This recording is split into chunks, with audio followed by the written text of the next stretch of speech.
Good morning everybody. आज हम लोग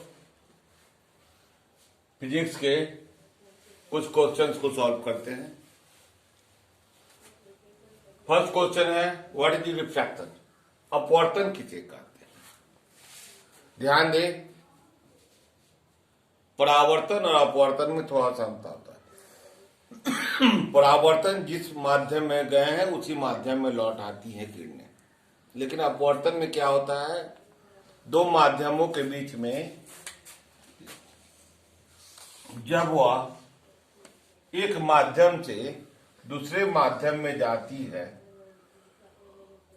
तो वह अपनी दिशा को परिवर्तन कर देते हैं, दिशा में परिवर्तन कर देते हैं। यह परिवर्तन अविलंब से कभी दूर भागता है तो कभी नजदीक भागता है। इसका भी नेचर है कि अगर वह रियरर से डेंसर की ओर जाती है तो अविलंब नॉर्मल की ओर मुड़ जाती है, और अगर वह डेंसर से रियरर की ओर जाती है तो नॉर्मल से दूर भागती है।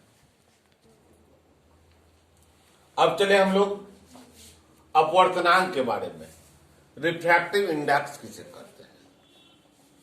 तो ध्यान रखें, प्रकाश की चाल हर माध्यम में अलग अलग होती है। वायु में अलग होती है और वैक्यूम में अलग होती है, साथ ही साथ किसी और माध्यम में कांच में अलग होती है, पानी में अलग होती है। तो वायु भी तो माध्यम है। तो वैक्यूम से अगर वायु के बीच में करेंगे तो रिफ्रैक्टिव इंडेक्स वायु का निकलेगा। लेकिन अगर वैक्यूम से कांच के बीच में, ध्यान रखेंगे, वैक्यूम से कांच के बीच में जो अनुपात निकालेंगे वह अपवर्तनांक रिफ्रैक्टिव इंडेक्स ग्लास का निकलेगा। वैक्यूम में speed of light in vacuum upon speed of light in glass को हम लोग रिफ्रैक्टिव इंडेक्स ऑफ ग्लास कहते हैं। ध्यान देंगे हम लोग। अब अगला है कि रिलेटिव अपवर्तनांक, क्वेश्चन नंबर 4 में रिलेटिव रिफ्रैक्टिव इंडेक्स। जब दो रिफ्रैक्टिव इंडेक्स का अनुपात ज्ञात करें, जैसे वैक्यूम से ग्लास, वैक्यूम से वाटर, वैक्यूम और ग्लास, वैक्यूम और वाटर दोनों का हम रिफ्रैक्टिव इंडेक्स निकाले हुए हैं, और उसका जो अनुपात निकालेंगे वह हमारा रिलेटिव रिफ्रैक्टिव इंडेक्स होगा। अब आएंगे हम लोग लैटरल डिस्प्लेसमेंट। इसको हम थोड़ा सा समझे, लैटरल डिस्प्लेसमेंट को, कि जब कोई रे ऑफ लाइट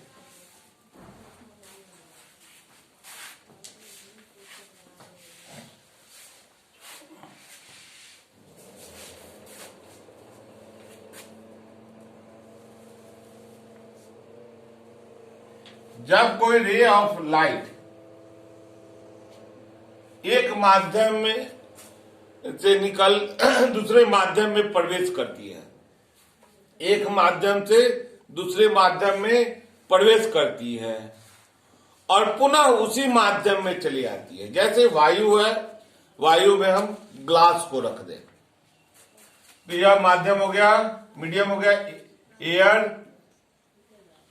ग्लास और एयर। ध्यान देंगे हम लोग कि एयर से रेज ग्लास में प्रवेश किया तो यह नॉर्मल हो गया, यह मुड़ गया, तो रेज यहां पर आई और यह नॉर्मल हुआ, अवे फ्रॉम नॉर्मल चल दिया। यह मूल उसका जाना था, और यह रेज गुजरा कहां से, यहां से गुजरा। तो इनके बीच की जो लंबवत दूरी हो गई, परपेंडिकुलर डिस्टेंस, उसको हम लोग लैटरल डिस्प्लेसमेंट कहते हैं। फिर से ध्यान दें, रे ऑफ लाइट जो है वह एक मीडियम से दूसरे मीडियम में जाती है और फिर उसी मीडियम में लौट आती है। तो जो मूल पाथ है, रियल पाथ है, और जो वर्चुअल पाथ है, दोनों के बीच में जो परपेंडिकुलर डिस्प्लेसमेंट होता है उसी को हम लोग लैटरल डिस्प्लेसमेंट कहते हैं।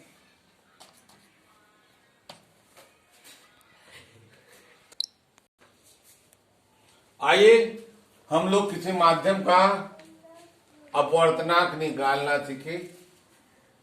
यदि हमको निर्वात और ग्लास का निकालना है, यानी कि ग्लास का अपवर्तनांक निकालना चाहेंगे, तो उसका फॉर्मूला है, अभी हमने आपको बतलाया अपवर्तनांक क्या होता है, निर्वात में प्रकाश की चाल बटे माध्यम में प्रकाश की चाल। अब आएंगे निर्वात में प्रकाश की चाल 3 लाख किलोमीटर पर सेकंड होता है, ध्यान रखेंगे 3 लाख किलोमीटर पर सेकंड होता है। और ग्लास में, अब आएंगे हम लोग ग्लास का है, तो ग्लास में प्रकाश की चाल जो होता है 2 लाख किलोमीटर पर सेकंड होता है। तो यह कैंसिल हो जाएगा, 5 शून्य से 5 शून्य कैंसिल हो जाएगा, बच जाएगा 3/2, यानी कि 1.5 होगा। इसी तरह से हम लोग पानी के साथ भी निकाल सकते हैं। तो वाटर होगा 3 लाख, प्रकाश की चाल तो निर्वात में बदलेगी नहीं किसी के लिए, और पानी का जो है वह होता है 2,25,000।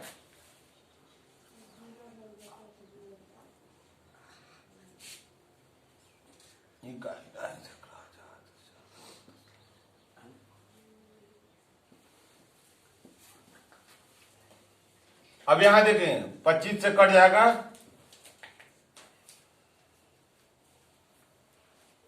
25 नवाई 225, और 25 बढ़ाई 300, 4/3 दशमलव में बदलेंगे 1.33 होगा। यह आपको वाटर का अपवर्तनांक है, निर्वात और पानी का अपवर्तनांक।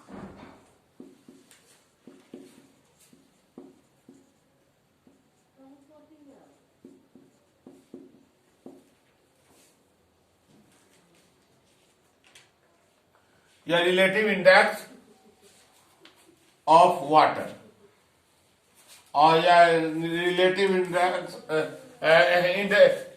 ऑफ वाटर और इंडेक्स ऑफ ग्लास। अब आएंगे हम लोग इन दोनों के बीच में अनुपात निकालते हैं,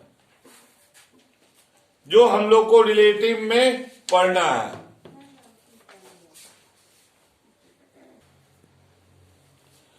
आइए हम लोग आपेक्षिक अपवर्तनांक का एक मैथमेटिकल पार्ट को फिर से समझ लें। यह आपको कांच का, ग्लास और वाटर का हम लोग आपेक्षिक अपवर्तनांक निकालते हैं। तो ये आपेक्षिक अपवर्तनांक जो होता है उसमें क्या है कि माध्यम में प्रकाश की चाल, माध्यम एक में प्रकाश की चाल, मतलब जिस माध्यम से दूसरे माध्यम में निकालते हैं तो वह प्रकाश की चाल और उस माध्यम में प्रकाश की चाल। जैसे आपको कांच और पानी का आपेक्षिक निकालते हैं, या क्या है, तुलनात्मक अध्ययन है। आपेक्षिक जो है तुलनात्मक अध्ययन है, इसलिए मैं इसको फिर से क्लियर कर देता हूं मैथमेटिकल पार्ट लेकर के। तो इसमें प्रकाश की चाल और इसमें प्रकाश की चाल 1 2 3 शून्य से, देखिए यहां पर ऊपर में माध्यम एक को हमने कांच को रखा, तो कांच में प्रकाश की चाल 2 लाख किलोमीटर पर सेकेंड है, और पानी में 2,25,000 किलोमीटर पर सेकेंड है। अभी हमने इसको पढ़ा है, तो इन दोनों के बीच में अनुपात जो निकालेंगे तो यह 3 0 से कट जाएगा, 25 8 200, 25 9 225। अब हमारा कितना हो गया, 8/9 भाग देंगे 9 से, दशमलव देंगे 0, 9 8 72,